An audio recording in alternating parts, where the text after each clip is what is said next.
This episode is brought to you by True America Multifamily, one of the nation's leading multifamily investment firms. In 2025, True America partnered with Manulife Investment Management to launch the $1 billion joint venture, Anchor Point Residential, created to acquire and preserve income-restricted multifamily communities, supported by low-income housing tax credits, LIHTC. The initiative begins with 51 properties, about 6,000 units across California, Texas, and Washington.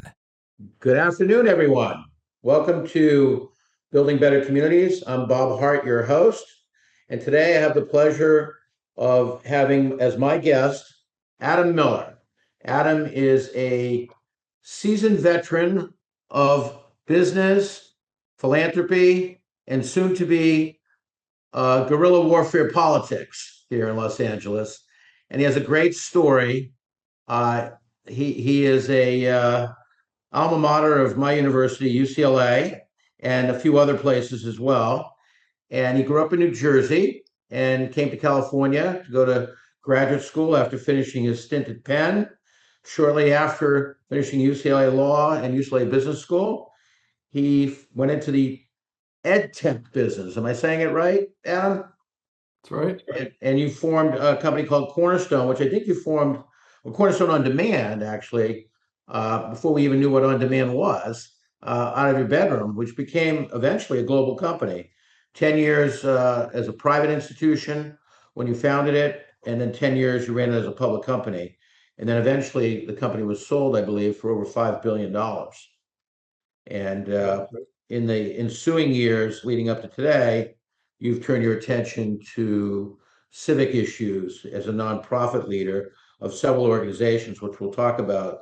LATech.org, which has served underprivileged youth, Better Angels, dealing with one of the most difficult issues in this community, homelessness, and Team Rubicon, which deals with veteran disaster response. And now you've thrown your hat into the ring to try to transform the city as its mayor, and are working toward victory in that campaign. And we're all here to support you and hear your story. So, Adam, why don't we start with, I guess the tone of that I want to start with is, in your commercials and in your interviews that I've listened to, you've positioned yourself as someone who wants to fix Los Angeles. What does that look like to you in, say, 4 to 8 years? What might that look like, given everything you know about the city and what's going on here? Well, Bob, thank you for having me. I think it means a lot of things. Number one, it means we've modernized the city. We are living in the 21st century instead of operating the city like it's the 1950s, whether we're talking about infrastructure, innovation, or permitting, or city operations. Number two, we've cleaned up the homeless epidemic. We don't have encampments everywhere. We've cleaned up the streets, we've taken back our parks, and we're able to walk down the sidewalks. Number three, we've restored public safety in the city. That means both law and order being restored with double the number of patrols, making our homes and our neighborhoods safe, but also being prepared for the next inevitable disaster that will happen with proper emergency management procedures and capabilities to ensure that we are ready and we can respond quickly. And if a disaster strikes, we will be able to recover quickly. And it means economic opportunity. We brought back Hollywood. We brought back jobs. We brought Fortune 500 companies back to downtown LA. And we have a city that is vibrant and thriving. And that's the LA that I want to be in. It also means that we're going to have a lot more housing, that the cost of rent has come down, that it's easier to buy a home, and there's places for everybody to live. And that's the city I want to be in. I think anybody that is listening would clearly support that, because LA has gone through some challenges in the last 5 and 10 years. The fires did not help. The movement toward progressive policies has not helped, because it's allowed people to live on the street. It's allowed, as we've seen in San Francisco and other cities, oftentimes open drug use. and a lack of enough policing efforts. And although the current mayor, Karen Bass, has made some attempts to solve some of these things, it just has not been enough. So Yeah, why well, not? Karen Bass is well intentioned, but intention's not the same as impact. No, there's been a lack of impact. You also have, as you know, a disparate city council where there's extreme views on that council. There's not enough pragmatists like yourself. How do you, if you're mayor, how are you going to wrestle that? Because that's a tough deal in this city, and people tend to Yeah, so a blame. lot of people think that LA has a weak mayoral system, but the Yes, reality is that LA's mayor is quite strong if they know how to operate. So the mayor controls a $15 billion budget, 44 departments, and 50,000 employees. The mayor of LA also controls the seaport, the airport, and the utilities. That is very different than most other cities. So you can make a case that the mayor of LA, by definition, is a strong mayoral system. And if we have an operator that knows how to manage budgets, knows how to optimize resources, knows how to get things done, then we're able to turn that city around without needing approval from every step of the way. so the mayor has a lot of levers to pull. You're saying that Absolutely. maybe the current mayor doesn't know how to pull, and Look, that unfortunately, the reality has been that our leadership have not, in recent memory, been executives. They don't know how to set a vision, align resources, manage performance, and then, of course, measure results and hold people accountable for those results. We can do better. A real executive, I've had 35 years running companies and nonprofits, and I know how to get things done. I know how to manage, and that's what it's going to take to actually turn the city around. how do you transfer to the voter that knowledge of who you are as an executive, as a leader, as a doer? We saw Rick Caruso come very close to trying to do that about 4 years ago. He didn't quite make the transference. You're not the same person, but how do we get the person on the street, the average voter, to see that as important? The last business mayor was Richard Reardon in the That's 90s right. when downtown LA was suffering, and he did some very creative things with adaptive reuse, with policies like you're talking about. So how do we imbue the Adam Miller mind into the mindset of this city? How do we do that? Yeah, look, we've tried the route of career politicians. Karen Bass obviously has extensive political experience, but that did not help the city. The No one else city does. is in a much worse place. And Yeah. so it's not about political experience. To me, it's about management experience. Do you know how to get things done?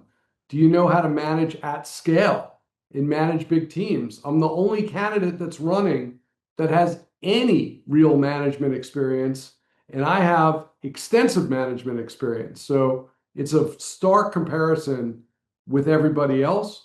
And that's what the city needs. The city needs somebody that knows how to operate. I put together a 7x7 plan. It's an operating plan for the city. 7 very specific goals to achieve the vision we just talked about, and 7 tactics to achieve each goal.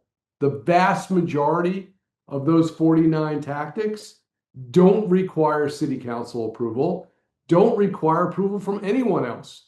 They're within mayoral control. And that's how we can get things done right away. Tell us about a few of those 49 tactics that you're thinking about.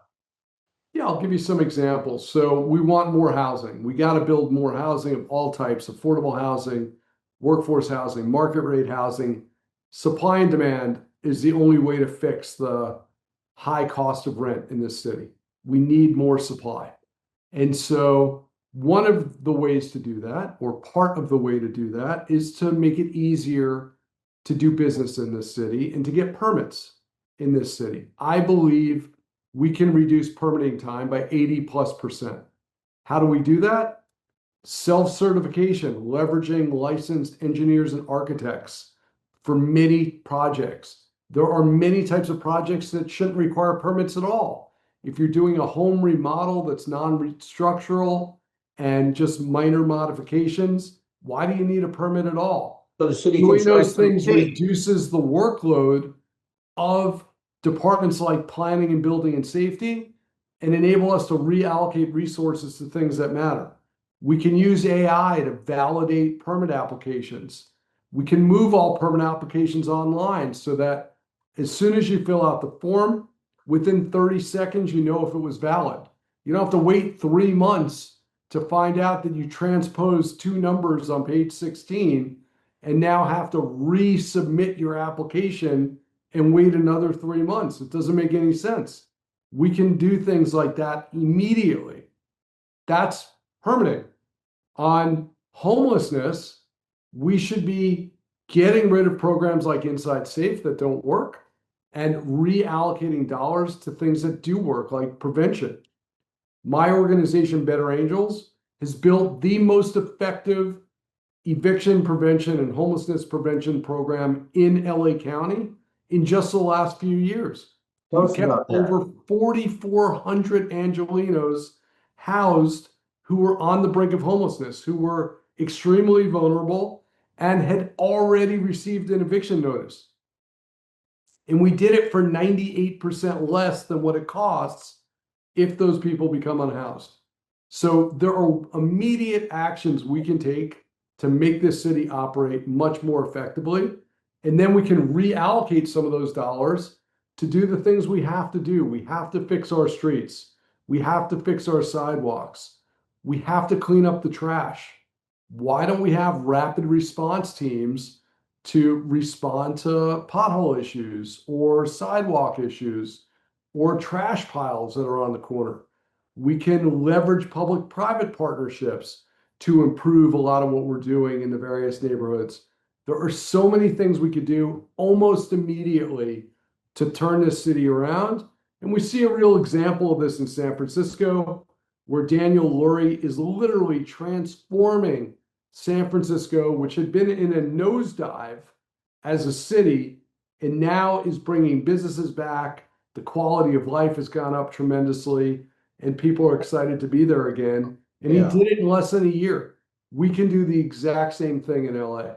I think it was a take back there. I think they got to a point where San Francisco went so far down the curve with these progressive policies that were well intended but not effective, and they didn't help the people they were intended to help, which were drug users, homeless people, petty criminals, not prosecuting them. And as a result, the greater community suffered until the greater community decided enough was enough. We need to take back our city and elect a mayor like Lori, change the city attorney's office, and so forth. Exactly. Exactly. We have the same opportunity here. And you see that And as the a lot same. of it is about pragmatism. It's about operations. It's running things better. It's not about screaming and yelling about all the things wrong. It's not about having some ideology that says we can only do certain things because in the name of being extremely progressive or even socialist, and doing things that make sense, getting things done. It is not progressive to have 72,000 people living on the street in LA County. That No, is as many people as would fill SoFi Stadium. That's and insane. I think We, 45,000 of those people are in LA City. And I heard you that's say right. once in KTLA it could fit Dodger Stadium That's right. almost. Yeah. I It's mean, certainly with Phil Staples or yeah. crypto. Yeah. I'm involved with the Chrysalis organization, and what we do for anybody who's we're honoring is we take them down to Skid Row first to make sure that you can really see firsthand where the sleeping quarters are for 45,000 people, That's right. which are on the streets of our city, and it's eye-opening. Let's talk about Better Angels for a minute because you talked about homelessness. How does the Better Angels model work? How did that come about? I don't know if you're the founder or the co-founder, but talk a little bit about the evolution of that. Yeah. So And, I founded it with my wife and I'm the oh, CEO. the family founded it. Got it. Yeah. And I'm the CEO. And we have basically taken all of the research we found and all of my operational experience and all of our resources and network to end this epidemic of homelessness. And based on extensive research, we found that obviously there's no silver bullet here. It's a complex problem and it needs a holistic solution. That's the only way we're going to end the epidemic. And that means prevention. I talked about the prevention program we started that's been extremely effective and cost effective, not just effective keeping people housed, but also cost effective in how it operates. We have built a service initiative that has been one of the most effective ways to deliver services in the city. We have put together the first comprehensive database of interim housing or shelter in LA. It didn't exist, to my dismay. Where's that located? Downtown? No, we put together a database of all the shelter that Oh, you put exists it in together. I LA. see. So you're making it available. And how does a client interact with that? So, How do so they what get to we're that? working on is a system that will work like Airbnb or Kayak or Expedia to enable you to book a hotel room. In this case, it would enable you to book a shelter. And so we're building the system to help shelter operators manage their shelters and help case managers and outreach workers and ultimately unhoused individuals find the shelter that's appropriate for them and get it booked, get And it in there off how the does street. that, I'm going to call it that client or customer learn that Better Angels exists to do that? How does it So we all? do resource days all over the county. We've served over 15,000 unhoused individuals. We are out there on the front lines. We also work with 120 different nonprofits and government agencies to help get service delivery done and be more effective. We also built tech solutions for the ecosystem to operate more effectively. And then the last thing we did is work around affordable housing. So we put together an affordable housing fund, and we are in the process now of building hundreds of units of affordable housing at one third the price and one third the time of what the city is doing today. So we know there are ways to do this better, and we're actually doing it. Well, you have a unique perspective because you've been an ed tech entrepreneur, but you understand sticks and bricks as well. And that's a part of the problem, but it's also delivery of solutions. Let's go back to Cornerstone on Demand. It sounds like you started that in your 20s Yeah, I after started UCLA. in my apartment in 1999 with the idea that we could leverage the web to do education and to improve access to education on a global basis. That was the mission of the company. We decided to focus on adults who, while they have more resources, they don't have the time or often the ability to get educated in the way that kids are. And so we started that business as a private company, got some basic backing. I maxed out every credit card I could find to start the company. So I started literally with less than nothing. And we were able to build that company into the biggest education company in the world. By the time I was done, we had 3,000 employees in 25 countries. We were serving over 100 million people and had delivered over 2 billion classes in 53 languages. Let's So go this back though became to the a public multinational business that really changed lives all over the world. let's go back to the struggle, Adam, because I think that's what a lot of people, particularly younger people, will relate to how to get something started. You had finished your graduate studies at UCLA. You were living, I'm assuming, in an apartment somewhere here in West LA. Or So maybe, actually what happened is I was through my JD MBA at UCLA, so I had a law degree and a business degree, and I wanted to make sure I understood finance before I started the company. So I got a job briefly on Wall Street huh, to understand M&A, IPOs, and how late stage financing worked. And I did that for a couple of years. And when I thought the time was right, I started what became Cornerstone. And the company really started with the idea that you could leverage the internet to train people. This was a novel idea at the time. People weren't doing any training online. And we went and aggregated all the training that was out there on the web. It was mostly from universities, and there were a few small online corporate training providers. And we started distributing it to adults at first as a consumer site, and then we started selling it to businesses. But we had incredible struggles along the way. I mean, early on, struggled to raise money, struggled to make payroll. We almost ran out of money and funding multiple times, including when the internet bubble burst only a few months after I started the company. So we had our first meeting on November 8th of 99.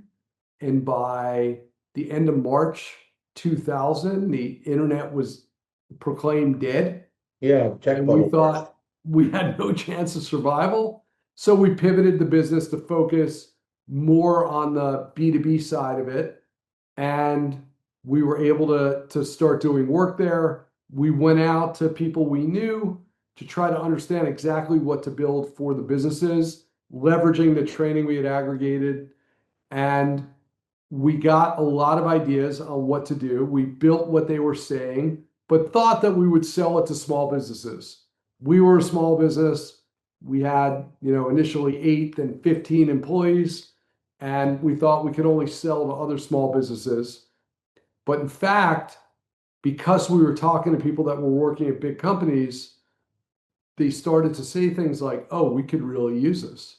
We could benefit from this. What type of training was it? Was it training on how to use computers? Was it training? What exactly were you Everything you could possibly imagine. So whether we're talking about IT training for the IT teams or sales training for the sales teams or management training for the managers, compliance training delivered by HR, whatever was appropriate for the organization. We initially were selling to financial services.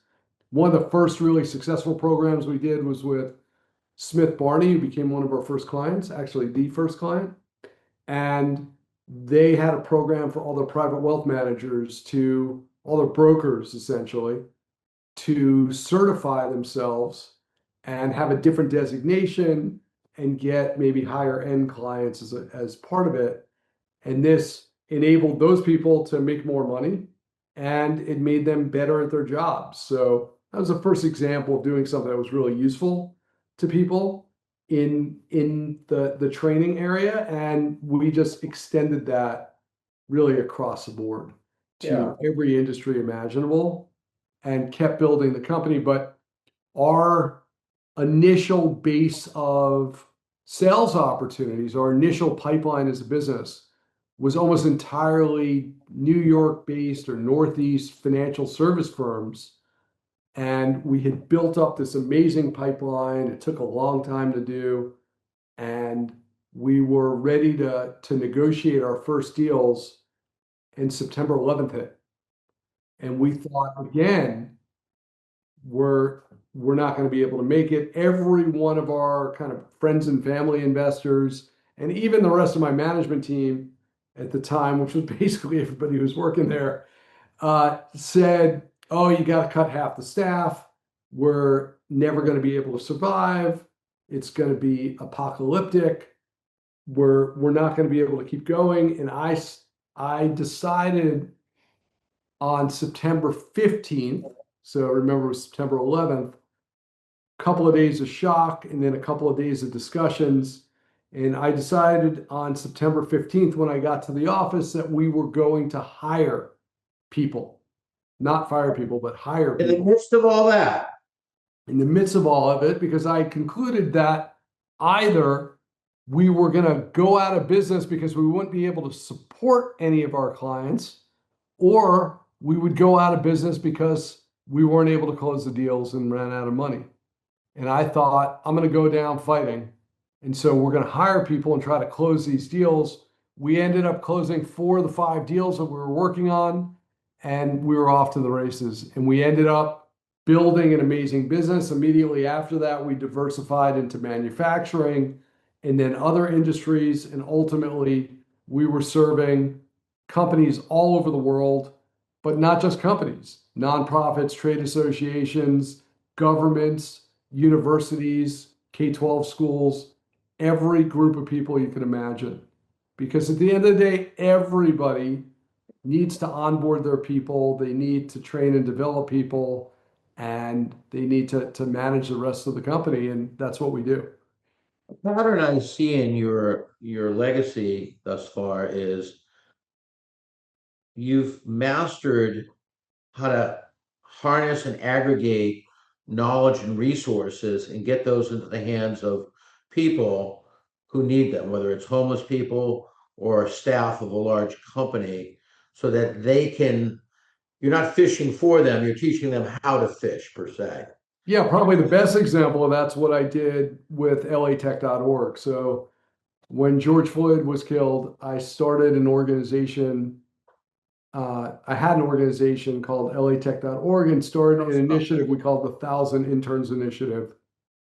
At the time, Cornerstone was public. I was a public company CEO. There was a lot of pressure for public company CEOs to take a position on what had happened in the whole Black Lives Matter movement.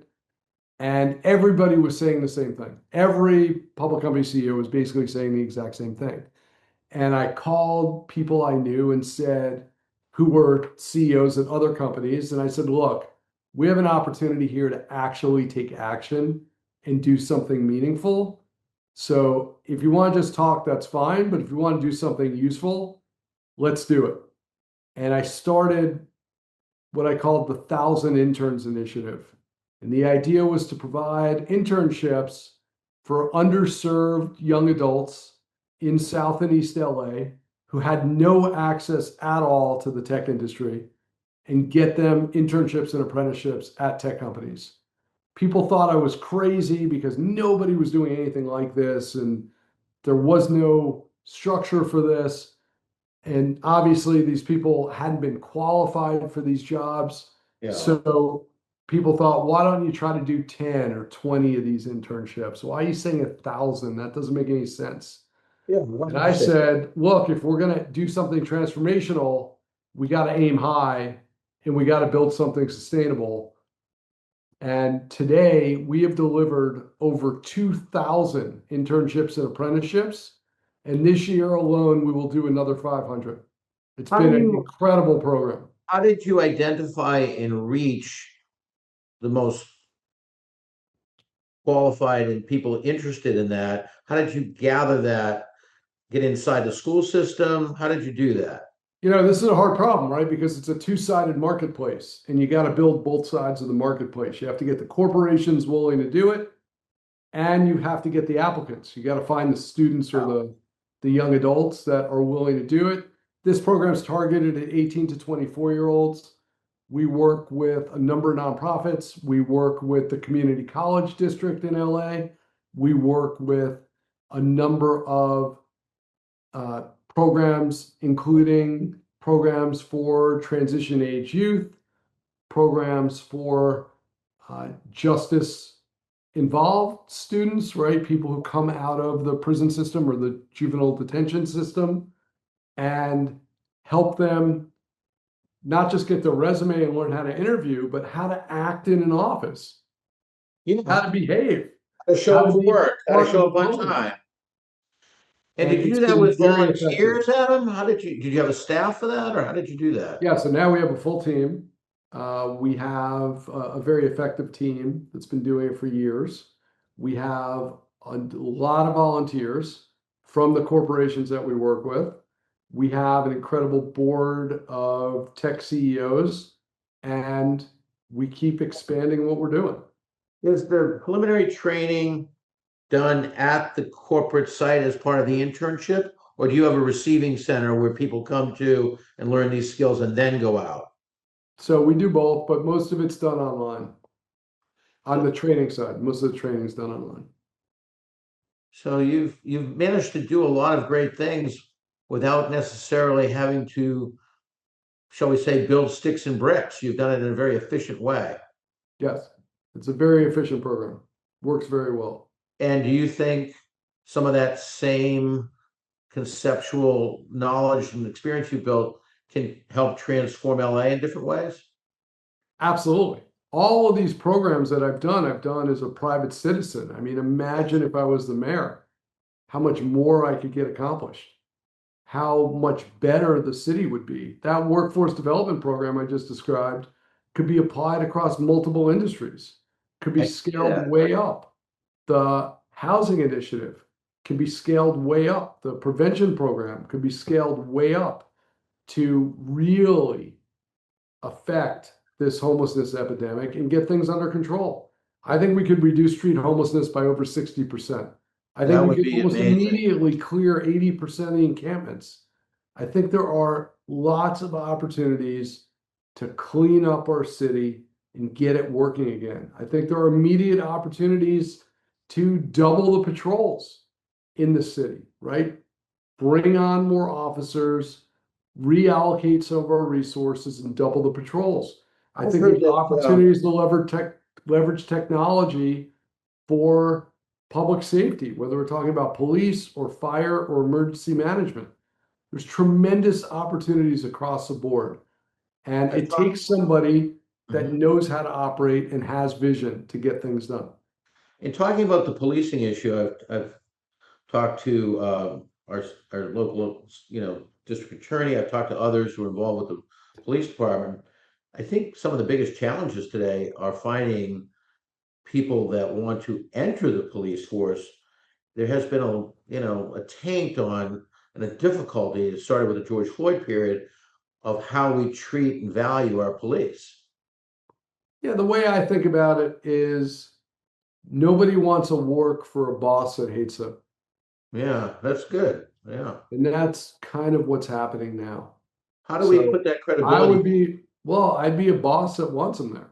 I would be a boss that supports the police, that supports law and order, that helps get the city back under control and helps everybody thrive and feel safe. I think that's very, very important to building that trust and credibility again, and to prevent companies and people from leaving the city. I know you speak very highly of Los Angeles. You've it's been important to your success and development. And from what I understand, you want the city to shine again. I love this city. LA should be the number one city in the world. And we have an opportunity to do that. We certainly have all the assets. We have the weather, the natural beauty, the beaches, the mountains, the parks. We have the creativity, the cultural institutions, the sports teams. What we're missing is a government that works. Are we going to be ready for this World Cup and the Super Bowl and the Olympics here, Adam? I mean, it doesn't look like we're going to be ready for the World Cup by any stretch. And Yeah. I don't know about the Super Bowl either. I do think there is an outside chance we could be ready for the Olympics, but it's going to require a change in leadership. We're not going to be able to get there with the current administration. Yeah, you have a And we need somebody that knows how to operate. The Olympics should be a huge opportunity for us to generate a surplus and to and show. take care of some of our infrastructure issues. But the reality is, if you talk to all the experts, right now people are worried that it's going to be a huge liability and potentially bankrupt the city. That's management. We have to be able to manage something complex and turn it into the generational opportunity that it is. Do you think the mayor can influence getting the airport finished and getting the new causeway that goes to the rental cars, the whole thing that's been going on for years, to Yeah, I get mean, the the people subway stops mover, finished? yeah, we have so many examples of lack of confidence and inability to operate. The fires obviously is the most visible example, but the the other great example is the people mover at the airport. That's what I'm Three talking years about. delayed, $880 million over budget, and it's not done yet. So it's going to be over 3 years delayed and over $1 billion over budget. and its lack of ability to execute. You see the same thing with the MTA and how long that's taking.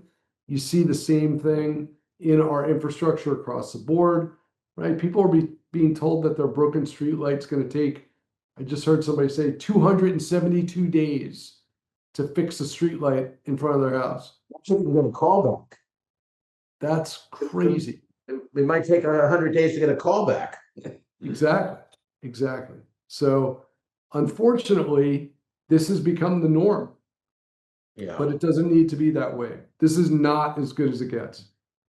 So it sounds like you would enforce accountability.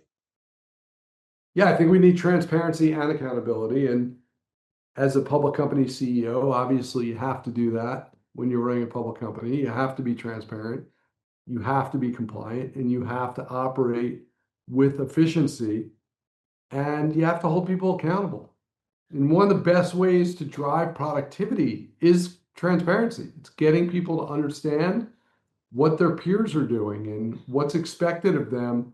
And that provides a lot of peer pressure also to get people to get their jobs done. Yeah. Beyond, as you said, needing the city council for everything. Going Correct. beyond that. Let's pivot for a second, Adam, because I think that one of the top issues around the country, let alone in Los Angeles, and you hear it when you really listen on a Sunday morning to any of the news shows about what's going on in America, is the issue of affordability and the cost of living. It's a primary issue in many major cities in LA. What do you think's driving the high cost of living in LA right now? Certainly housing, No rent, question about it. ownership is a big issue. No question it's rent. Angelinos are spending 50+% of their income on rent. You know, a study came out a few years ago with Zillow that said that if you spent over 30% of your income on rent, you were considered housing vulnerable. Right. And everyone in LA laughed because nobody spends less than 30% of their It's tough. income on It's rent. tough. Although It's incomes very have gone expensive to up, live here. incomes have gone up, but rent has gone up as well. And it seems like the best deals are in cities that are overbuilt, like Austin and Nashville right now. LA is nothing but it's certainly underbuilt. And it goes back to some of the problems you mentioned earlier with not enough incentives for developers. So how do you coalesce to an orderly process where you start to see more housing choices that are not just out in San Bernardino County or toward Palmdale? How do you keep your police, fire, and workers within a reasonable commute of the job centers of the city? Yeah, it's a great question. So the reality is that Southern California does this regional housing needs assessment every few years.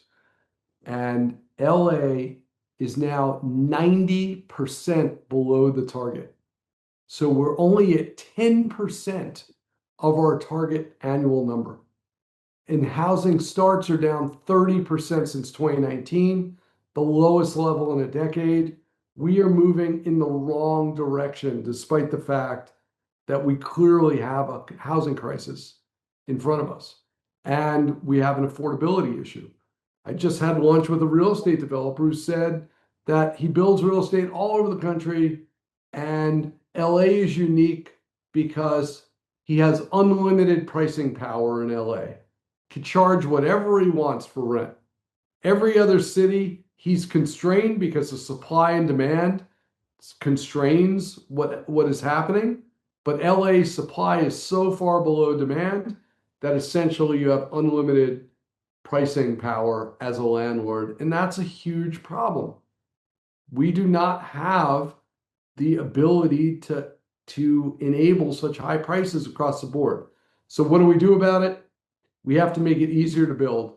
A lot of national developers have redlined LA. They don't want to build here anymore. A lot of local developers have stopped building in the city of LA. Yeah. They just They're don't want now to deal with the building headaches. outside of LA. They're building in other places, or they just stopped entirely, including some of the top builders here. I hear this So from my how do we peers. solve that?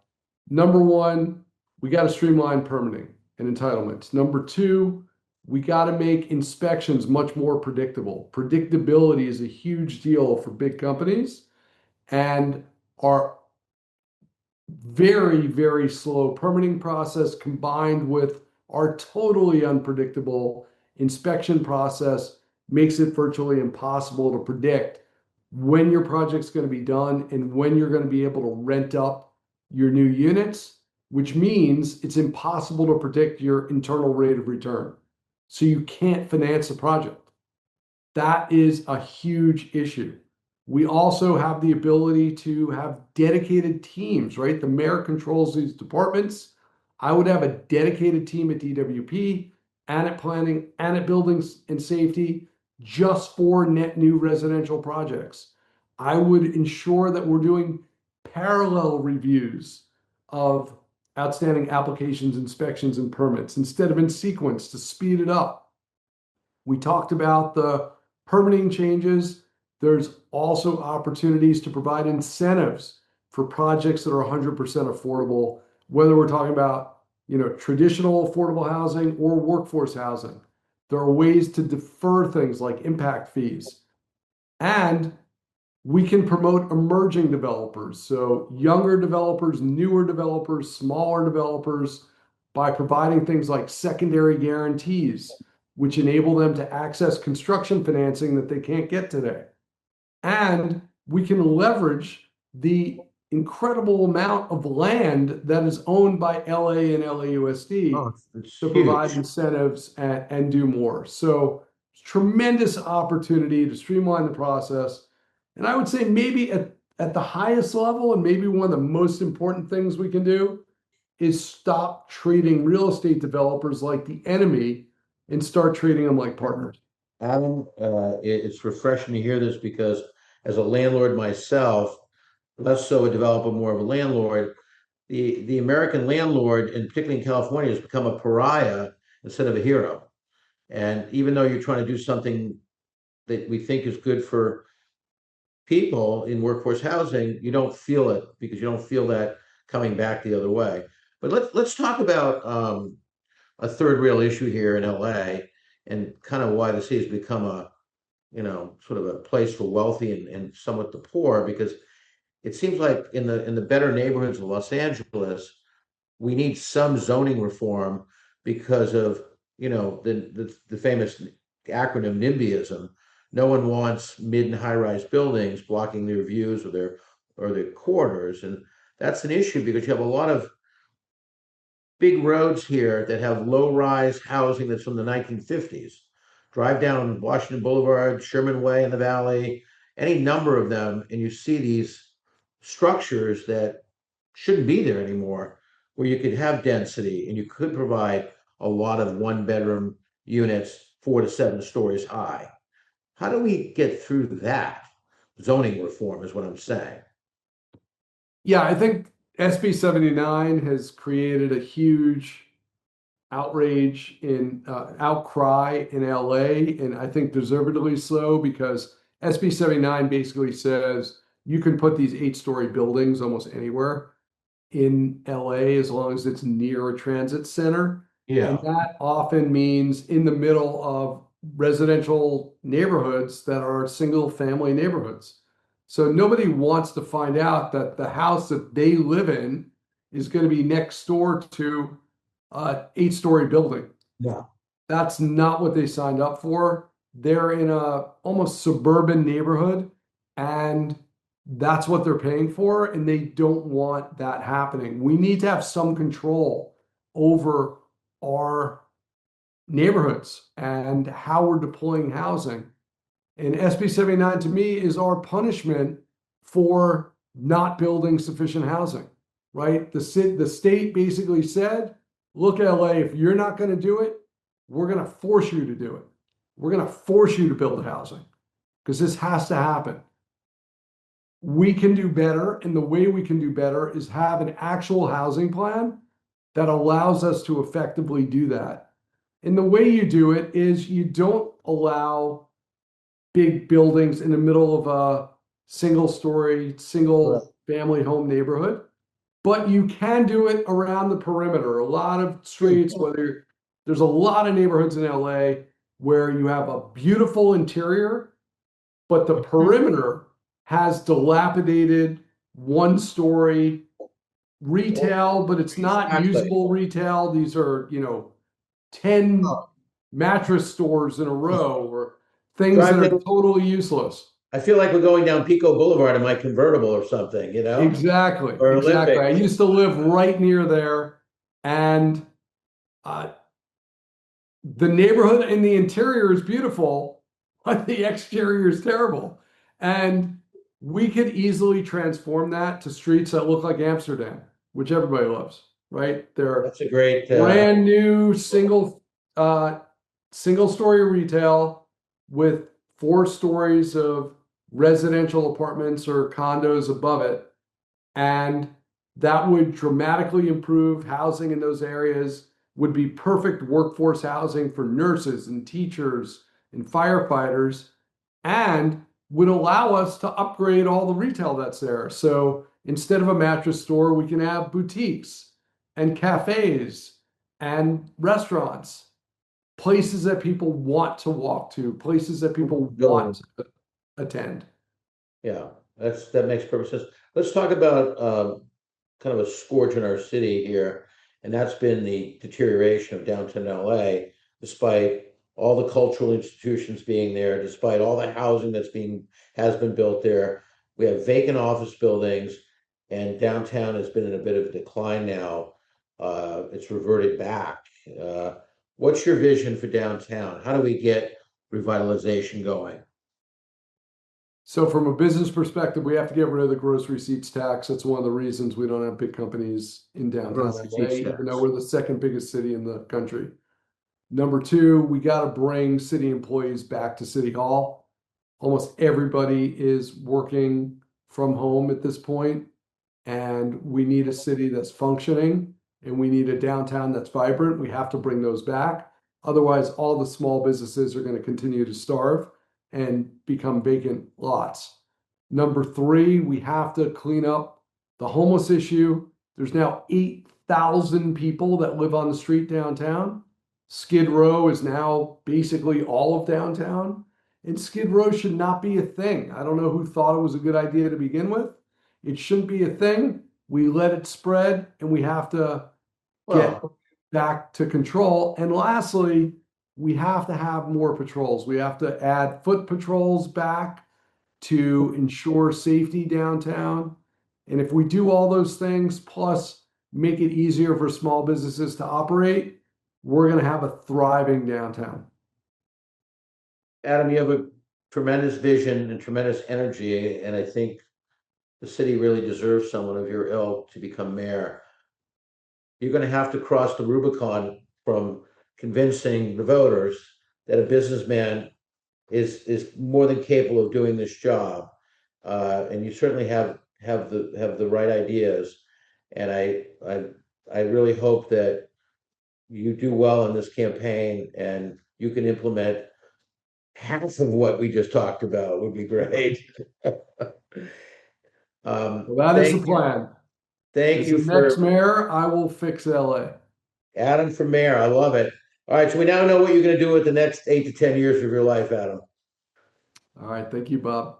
Thanks. Great to have you on, and good luck with the campaign. And I hope to see you soon. All right. VoteMiller.com. You got it. All right, All right. Adam. Thank Bye. you. Bye.